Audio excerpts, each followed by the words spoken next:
जय यीशु। प्रभु यीशु के सामर्थ्यवान नाम पर आप सभी लोगों को हम अभिवादन करते हैं। प्रियजनों, बाइबल तीर्थ यात्रा के 50वां दिन में 50 बाइबल की भाषा में बहुत ही महत्व रखते हैं। पेंतेकोस्त 50वां दिन है। आज हमारे लिए एक नया अभिषेक, पेंतेकोस्त का आग हम पर गिरे, ये हमारी प्रार्थना है। आने वाले दिनों के लिए भी आज प्रार्थना करना कि अंत तक हम इस सेवा कार्य में आगे बढ़ते जाए। प्रभु के प्यार और आनंद हम लोगों में भरता जाए। प्रभु को धन्यवाद है, 50 दिन हमको संभाला और इस सेवा कार्य में लगाया। दुनिया बहुत ही दर्दनाक स्थिति से होकर गुजरते वक्त सबसे अच्छा कार्य ही है वचन से लिपटे रहना, वचन को पढ़ते जाना, वचन को दिल पे लगाए रखना, वचन पे मनन करना। इससे बढ़कर और कोई कार्य इस दुखद समय में हम कर नहीं सकते। हालेलुया। प्रभु को धन्यवाद, हम एक जन को चुना और एक कार्य में हमको लेके चल रहे हैं। हम लोग पहुंच गए हैं लेवी ग्रंथ के अध्याय 9 और 10 पे आज, और स्तोत्र संख्या 8 लूकस के सुसमाचार अध्याय 6। लेवी ग्रंथ में कल हमने देखा किस तरह प्रभु ने पुरोहिताई की स्थापना करने के बाद पहले पुरोहित को अभिषेक दिया मूसा के द्वारा। उसके लिए जो विधि व्यवस्था प्रभु ने निर्धारित किया, एक एक छोटी सी चीजों को लेकर सब कुछ मूसा के द्वारा प्रभु ने पूरा करा। तो आज 9वां अध्याय में पहली बार प्रधान पुरोहित हारून बलि चढ़ा रहे हैं, और बलि चढ़ाने के बाद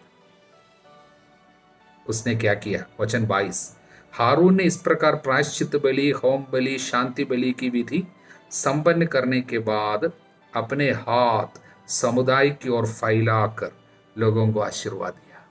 फैलाया। पुराने विधान के पुरोहिताई नए विधान की पुरोहिताई की छाया मात्र है। नए विधान का प्रधान पुरोहित प्रभु ईसा मसीहा है, और उसकी बलि जो कलवारी के क्रूस पे उसने चढ़ाया, उसके साथ पुराने विधान के सारे नियम और सारे बलिदान पूर्ण हुआ। हालेलुया। तब यीशु बलि चढ़ाने के बाद, सूली पर बलि चढ़ाने के बाद क्या किया? हाथ फैलाकर उस बलिदान में वो आशीर्वाद दे रहा था क्रूस से। हमारे लिए प्रार्थना किया, पिता इन्हें क्षमा कर, क्योंकि ये नहीं जानते ये क्या कर रहे हैं। आशीर्वाद है, प्रार्थना किया। और उसके बाद तब वह नीचे उतरा। अगला वचन है, तब वो नीचे उतरा। वचन 22, मतलब प्रभु सूली पर से नीचे उतारा गया। उसने मूसा के साथ दर्शन कक्ष में प्रवेश किया। ये प्रभु का कब्र का प्रतीक है, अंदर रखा गया, कब्र में रखेगी। वहां से बाहर निकला, और वहां से वो बाहर निकलकर लोगों को आशीर्वाद दिया। हम लूकस के अध्याय 24 वचन 50 में देखते हैं यीशु जी उठने के बाद किस तरह लोगों को हाथ फैलाकर अपने शिष्यों को आशीर्वाद दिया। आशीर्वाद देते देते वह स्वर्ग पे आरोहित कर लिए गए। इसलिए स्वर्गारोहण यीशु की, और स्वर्गारोहण की महिमा है। तब आशीर्वाद, उस समय प्रभु की महिमा सारे समुदाय को दिखाई दिया। लेवी ग्रंथ अध्याय 9 वचन 23। ये पुनरुत्थान की महिमा का प्रतीक है। और पुनरुत्थान के बाद क्या होता है? प्रेरितों पे पवित्र आत्मा को पेंतेकोस्त के दिन में भेजा। अब देखिए, प्रभु के सामने से अग्नि निकली, उसने वेदी पर रखी होम बलि चर्बी को भस्म कर दिया। लोगों ने ये देखकर जयकार किया, मुंह के बल गिरकर प्रणाम किया। ये पेंतेकोस्त के दिन प्रभु ने जो आग भेजा है उसका प्रतीक है। तो ये पहला आग प्रभु से ही वेदी पे उतरे, और इस आग को संभाल रखना, बुझने नहीं देना, ये पुरोहितों का कार्य था। पहला आग किसने जलाया? ईश्वर स्वयं जलाया। और हमारे हृदय में आग कौन जला देता है? पेंतकोस्त के दिन में जिस प्रभु ने, पिता ने पवित्र आत्मा को यीशु के नाम पे सभी लोगों के हृदय पे भेजा, वो आग हमारे हृदय में अब है। अगले पेंतकोस्त के दिन के लिए हम तब तैयारी कर रहे हैं। उस पेंतकोस्त के दिन में हम सभी लोगों पे पवित्र आत्मा का वो आग इस तरह आए कि हम सभी लोगों के जीवन को पूर्णतः वो बदल डाले। इसलिए अगले साल की मई 23 तारीख तक जब हम पहुंचेंगे, 23 मई 2021, तब तक हम ये तीर्थ यात्रा समाप्त करेंगे। और उस दिन के लिए, पेंतकोस्त के लिए हम तैयारी कर रहे हैं अभी से कि पवित्र आत्मा का वो आग सच में हम सभी लोगों को प्रज्वलित करे, जीवन को बदल डाले। हालेलुया। इस सुंदर कार्य के बीच में एक दुखद घटना हुई। 10वां अध्याय। हारून के पुत्र नादाब और अबीहू, 4 पुत्रों में 2 पुत्र, चारों पुरोहित बने, में 2 पुरोहित, अपने अपने धूप दानों में आग रखकर उसमें धूप द्रव्य डाला और प्रभु को ऐसी अग्नि अर्पित की जो प्रभु के नियमों के अनुसार नहीं थी। इस पर प्रभु के सामने से अग्नि निकली और उसने उन्हें भस्म कर दिया। इस प्रकार प्रभु के सामने उनकी मृत्यु हो गई। इस पर मूसा ने हारून से कहा, प्रभु ने यही कहा था, जो मेरे निकट जाएंगे वे मुझे पवित्र मानेंगे, सारी प्रजा के सामने मेरी महिमा प्रकट हो जाएगी। प्रियजन, एक बहुत बड़ी चेतावनी है। प्रभु के आग निकला, आग नीचे आए, इसको देख के सभी लोग हैरान हो गए, प्रभु की महिमा किया। और ये 2 पुरोहित तुरंत दौड़ा, धूपदानी लेकर और प्रभु को धूप चढ़ाया। धूप चढ़ाना पुरोहितों के लिए उनके नियम का हिस्सा है और उनकी सेवा का भाग है। लेकिन कब चढ़ाना है, कैसे चढ़ाना है, उसका सब नियम है। लेकिन इन्होंने कोई नियम को नहीं देखा, जाकर धूप चढ़ाए। भले ही कार्य जो किया अच्छा था, लेकिन आज्ञाकारिता नहीं थी। आज्ञाकारिता जब नहीं रहता है, कुछ भले कार्य भी बुरा हो जाता है। कहीं कहीं कुछ लोग सोचते हैं हम बड़ा भला कार्य करता है, लेकिन आज्ञाकारिता नहीं होगी। प्रभु के नियमों को शायद ठुकरा के करता हो, प्रभु की इच्छा के खिलाफ करता हो, वो सारा आग शायद प्रभु का आग नहीं होगा। यहां पर इन्होंने जो आग चढ़ाया वो सच्चा आग, प्रभु का आग, डिवाइन फायर नहीं था, अन्य कुछ आग था। वो उनके लिए नुकसान का कारण बन गया, इनको मार डाला। प्रियजनों, जहां जहां आप सुनते हैं कोई कोई कुछ कार्य करता है, सेवा करता है, चंगाई देता है, वहीं सब हमको भागना नहीं है, सावधान रहना है कि वो आग सही आग है या गलत आग है, बचाने वाला आग है या भस्म करने वाला आग है। ये शायद हमको सोचना होगा। इसलिए आज के लूकस के सुसमाचार के अध्याय 6 में हम देखते हैं, वृक्ष को फल से पहचानना चाहिए, फल से पहचानना। इसलिए हम लोगों को देखना है कि क्या सच्चा बलि है, कि जहां पर जो सेवा कार्य सब चलते हैं वहां पर आदमी सच में बलि चढ़ाते हैं। देखिए, पुरोहित तो पूरा बलिदान चढ़ाने के बाद ही आग आए थे कि सच में बलि चढ़ाते हैं, अपने घमंड का और अपने लालच और लोभ का बलि चढ़ाते हैं, और जीवन के दुखों को के प्यार से उठाते हैं, आत्माओं के लिए उत्साह रखते हैं। यह सब देखने के बाद जाना, क्योंकि अनेक लोग धोखा खाते हैं। पुरोहिताई का कपड़ा वहां पर होंगे या सेवा कार्य के सारे व्यवस्थाएं सब वहां पर होंगे, लेकिन आज्ञाकारिता नहीं होगी। हालेलुया। इसलिए प्रियजनों, यहाँ पर इनके अंदर जो आग इनको प्रज्वलित किया ये कार्य करने के लिए, वो सच्चा आग, प्रभु का आग, पवित्र आत्मा नहीं था।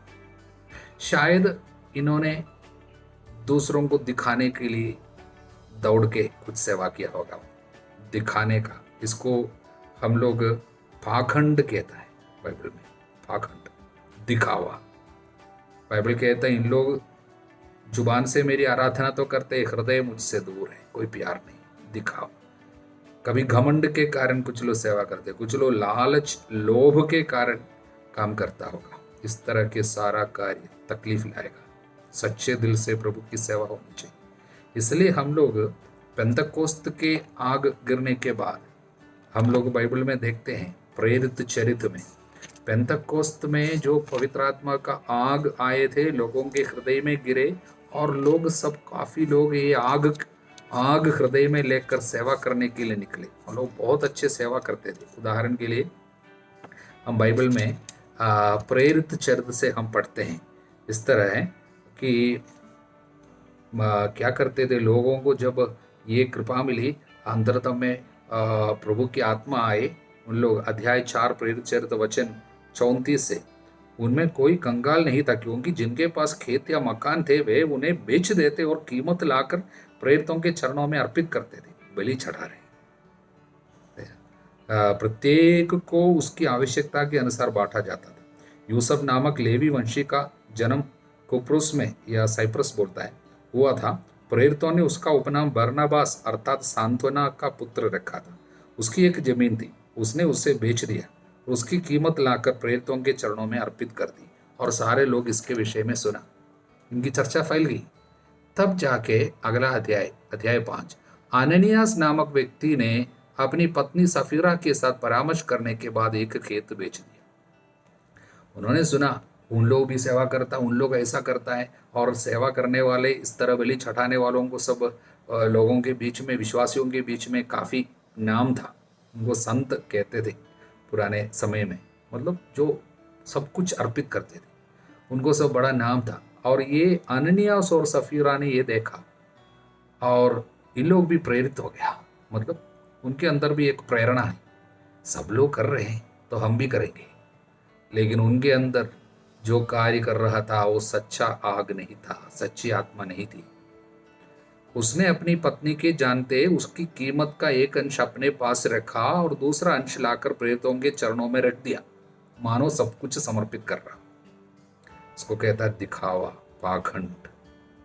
इस पर पेतरुस ने कहा, अननियास, शैतान ने क्यों तुम्हारे हृदय पर इस प्रकार अधिकार कर लिया कि तुम पवित्र आत्मा से झूठ बोलकर खेत की कीमत का कुछ अंश दबा ले रहे हो? बेचे जाने से पहले क्या वो खेत तुम्हारा अपना नहीं था? इसके बाद भी क्या उसकी कीमत तुम्हारे अधिकार में नहीं थी? तुमने ऐसा काम करने का विचार अपने हृदय में क्यों पाला? तुम मनुष्यों से नहीं बल्कि ईश्वर से झूठ बोले। अननियास ये बातें सुनकर गिर पड़ा, उसके प्राण निकल गए। लगभग 3 घंटे बाद उसकी पत्नी भीतर आई। वह इस घटना के बारे में कुछ नहीं जानती थी। पेतरुस ने उनसे प्रश्न किया, मुझे बताओ, क्या तुमने वो खेत इतने में ही बेचा था? उसने उत्तर दिया, जी हाँ, इतने में ही। इस पर पेतरुस ने उससे कहा, तुम दोनों पवित्र आत्मा की परीक्षा लेने के लिए क्यों सहमत हुई?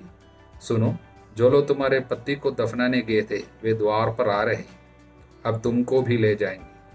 वह उसी क्षण उसके चरणों पर गिर गई, उसके प्राण निकल गए। एक बड़ी चेतावनी।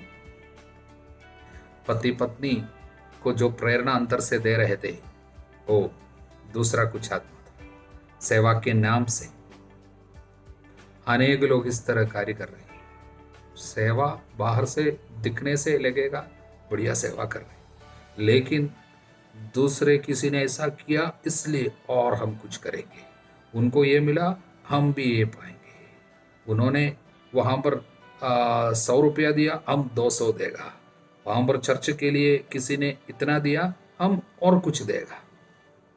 कहाँ से आ रही है प्रेरणा? सच्ची आत्मा, प्रेम की आत्मा, ईश्वर के प्रभु पर श्रद्धा की आत्मा नहीं है वो। ऐसी सेवाएं आपको आशीर्वाद नहीं बल्कि तकलीफ लाएंगे। इसलिए प्रभु पर श्रद्धा विपत्ति से हमको बचाते हैं। प्रभु पर सच्ची श्रद्धा रखकर सेवा करनी चाहिए। हालेलुया। स्तोत्र संज्ञा 8 के द्वारा प्रभु का एक बहुत सुंदर संदेश हमारे पास पहुंचते हैं। दाऊद कहते हैं, प्रभु तेरा नाम समस्त पृथ्वी पर कितना महान, तेरी महिमा आकाश से भी ऊंचा है। आगे हम देखेंगे प्रभु किस तरह पूरे आसमान को, तारों को, सूरज चांद सितारों को सब बनाया, सब में प्रभु की महिमा, प्रभु का अधिकार। ऐसा प्रभु, बालक और दुधमुखे बच्चे तेरा गुणगान करते हैं। तूने अपने लिए एक सुदृढ़ गढ़ बनाया है। इसका मतलब बालकों में, बच्चों में प्रभु अपनी महिमा प्रकट करता है, और शत्रु के विरुद्ध प्रभु एक गढ़ तैयार करता है। कहाँ में? बच्चों के द्वारा।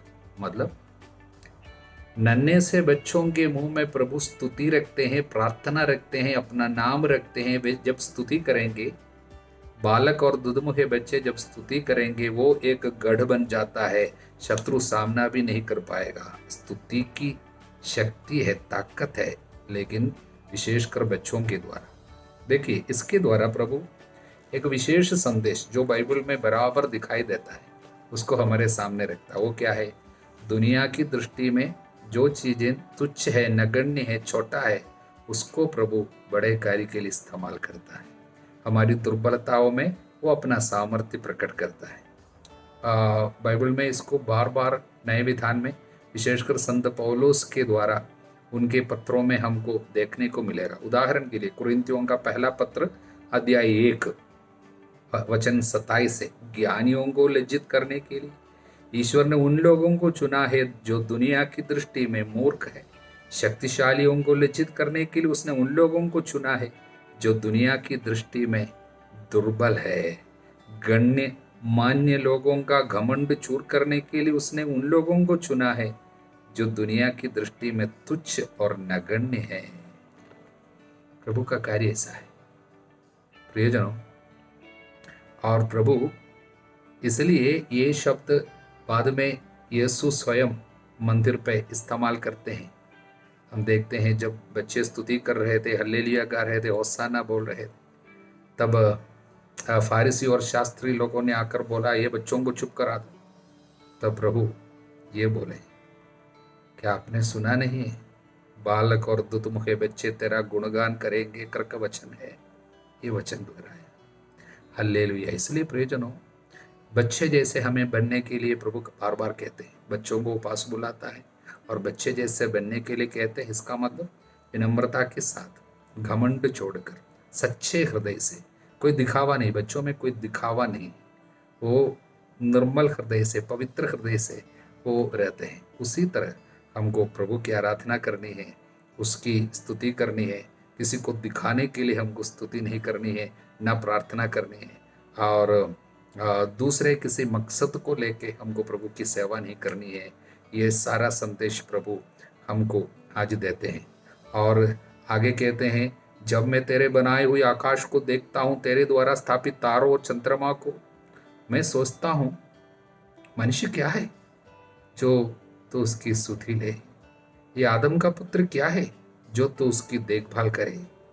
तूने उसे स्वर्गदूतों से कुछ ही छोटा बनाया, महिमा और सम्मान का मुकुट पहनाया और सृष्टि पर अधिकार दिया, उनके पैरों तले सब कुछ डाल दिया।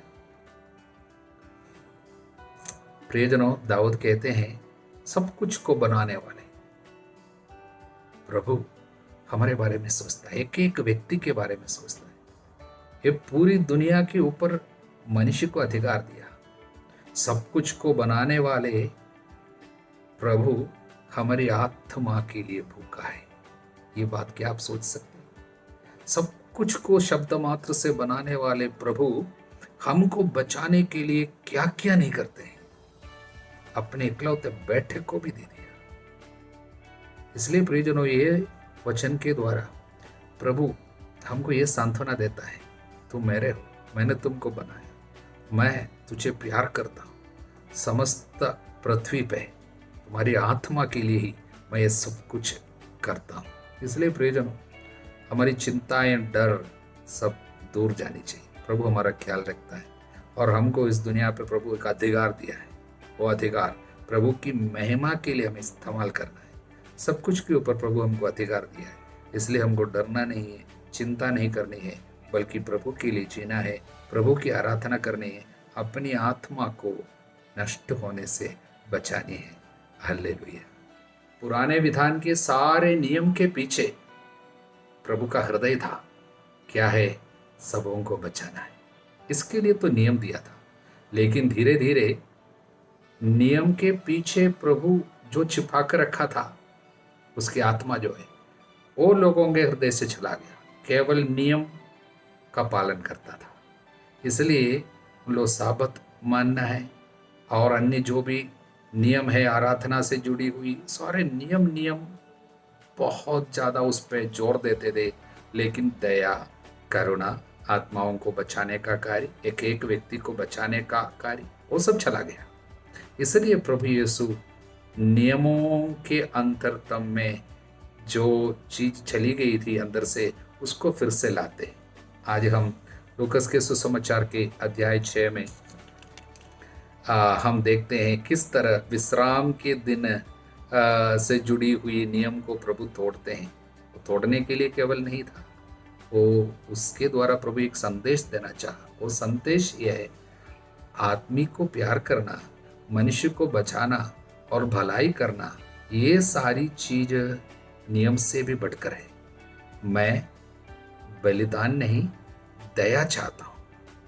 ये कई बार प्रभु ने सिखाया यहाँ पर। इसलिए प्रभु भला कार्य करते हैं। मतलब भूख आए तो खाने के लिए शिष्यों को अनुमति दी, जो चीज मना था विश्राम के दिन में, और सूखे हाथ वाले को प्रभु ने चंगा किया। आगे जाके हम देखते हैं कि प्रभु दया और शत्रु को प्यार करने की बातें सब बहुत जोर से सिखाते हैं। दया और उसके विषय में, दयालुता के बारे में सबसे अच्छी शिक्षा आज इस अध्याय में हमको मिलते हैं, क्योंकि प्रभु के दिल वही है, आदमी को प्यार करना, उनको बचाना। दया का मतलब हर एक व्यक्ति की दुर्बलताएं, कमजोरियों के बावजूद उसको बचाने का ईश्वर का आग्रह प्रकट होता है। इसलिए प्रभु 27वां वचन, मैं तुमसे जो मेरी बात सुनते हो कहता हूँ, शत्रुओं से प्रेम करो, जो तुमसे बैर करते उनकी भलाई करो, जो तुम्हें श्राप देते उनको आशीर्वाद दो, जो तुम्हारे साथ दुर्व्यवहार करते हैं उनके लिए प्रार्थना करो। प्रियजन, ये 4 चीज जो है,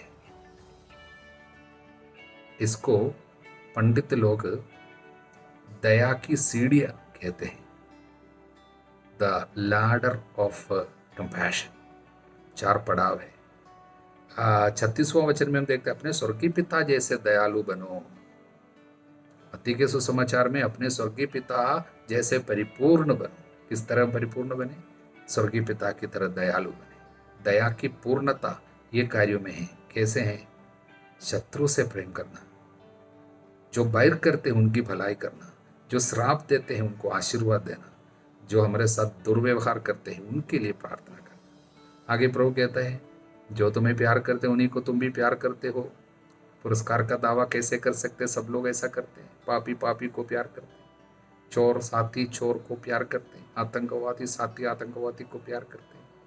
लेकिन मैं तुमसे कहता हूँ, शत्रुओं से प्रेम करना, जो तुमसे बैर करते उनकी भलाई करना, श्राप जो देते हैं उनको आशीर्वाद देना, जो तुम्हारे साथ दुर्व्यवहार करते हैं उनके लिए प्रार्थना करना। इस तरह तुम स्वर्गीय पिता की संतान बन जाओगे, स्वर्गीय पिता की तरह पूर्ण बनोगे।